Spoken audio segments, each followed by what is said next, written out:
Friends, ఒక మనిషి 60 ఏళ్ల లోపు చనిపోతే అది అకాల మరణం అంటారు. మన హిందూ సాంప్రదాయంలో కానీ, లేకపోతే మనం నమ్మే వేదాలు కానీ, మనం నమ్మే కొన్ని విషయాల్లో కానీ, కొన్ని విషయాలైతే అంటే కొన్ని నిగూఢమైన రహస్యాలు ఉంటాయి. 67 సంవత్సరాల తర్వాత ఒక మనిషి చనిపోతే అది కాలం చేశారు అని చెప్తూ ఉంటారన్నమాట. కానీ 60 ఏళ్ల లోపు ఒక మనిషికి ఎన్నో రకాల కోరికలు ఉంటాయి. వాళ్ళ పిల్లలు, భవిష్యత్తు, పుట్టు పూర్వత్వాలు ఇంకా చాలా చాలా ఉంటాయన్నమాట. అయితే ఈ అమ్మాయికి కనీసం 20 ఏళ్లు కూడా లేవు. జస్ట్ ఒక 19 సంవత్సరాలు మాత్రమే తను బ్రతికి చనిపోయింది. అయితే వాళ్ళ కుటుంబానికి ఈ అమ్మాయి ఒక కలగా, అంటే ఎదురుగుండగా ఉండి అమ్మ అని పిలిచినట్టు, మమ్మీ అని పిలిచినట్టు, అసలు వాళ్ళ ఫ్యామిలీ అంతా మానసికమైన వేదనకు గురవుతుందో మనం మాటల్లో చెప్పలేం. ఎందుకనంటే నిన్న మొన్నటి వరకు అసలు ఆ రోజు చనిపోయే గంట ముందు కూడా వాళ్ళ అమ్మగారితో మాట్లాడింది ఆ అమ్మాయి. మాట్లాడి ఇంత కూడా చేసిన తర్వాత తను అసలు ఎలా తట్టుకుంటుంది? ఆ తల్లి అంత దారుణంగా చనిపోతే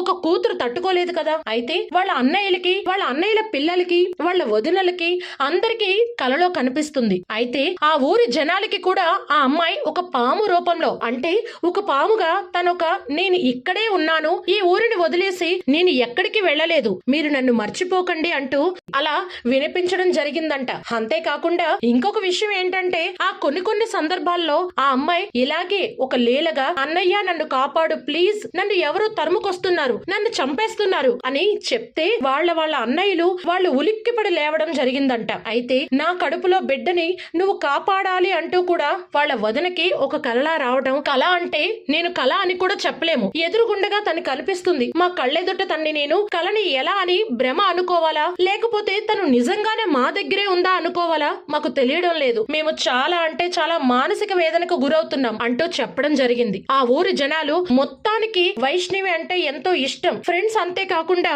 వాళ్ళు ఎంతగానో ఒక మనిషిని గట్టిగా నమ్ముతున్నారన్నమాట. అయితే ఇక ఆ అమ్మాయి నిజంగా ఒక మనిషి రూపంలో వస్తుందా, ఒక దేవత రూపంలో వస్తుందో తెలియదు. కానీ మొత్తానికైతే మాత్రం ఆ హరిబాబునైతే మాత్రం శిక్ష నుంచి ఎవ్వరూ తప్పించకూడదు అని చెప్పేసి మొత్తం ఆ ఊరి జనాలందరూ కూడా కోరుకుంటున్నారు. అయితే అందరూ ఏమంటున్నారంటే వాడిని ఒక్కసారి మాకు అప్పగించండి, చట్టాలు న్యాయాలు కాదు, సరైన శిక్ష సరైన న్యాయం ఏంటనేది మేము చూస్తామంటూ చెప్పుకొచ్చారు. అయితే వాళ్ళ అన్నయ్యలు కానీ, లేకపోతే వాళ్ళ కుటుంబ సభ్యులు కానీ ఎలా రోధిస్తున్నారో అంటే అసలు అది నిజంగా గుండె పగిలిపోతుంది. చూసారా ఎలా ఏడుస్తున్నారన్నమాట. వాళ్ళు బాధని అలా తట్టుకోవడం కూడా ఆ పిల్లని మర్చిపోవటం కానీ జరగని పని. కానీ లైఫ్ అలాగా అంటే వాళ్ళకి ప్రతి రూపంలోనూ ఎదురుగుండగా ఎవరైనా వెళ్తున్నా, లేకపోతే వాళ్ళ ఇంట్లో తను ఎంతగానో పెంచుకునే ఆ పెంపుడు జంతువుల రూపంలో కూడా ఆ అమ్మాయి కనిపిస్తూ ఉండడంతో వాళ్ళు ఇంకా మానసిక వేదనకు గురవుతున్నారు. వాళ్ళ అమ్మగారు అయితే సరిగ్గా భోజనం కూడా చేయడం లేదన్నమాట. ఇంత దారుణమైన పరిస్థితిని ఎదుర్కొంటున్నారు వాళ్ళు.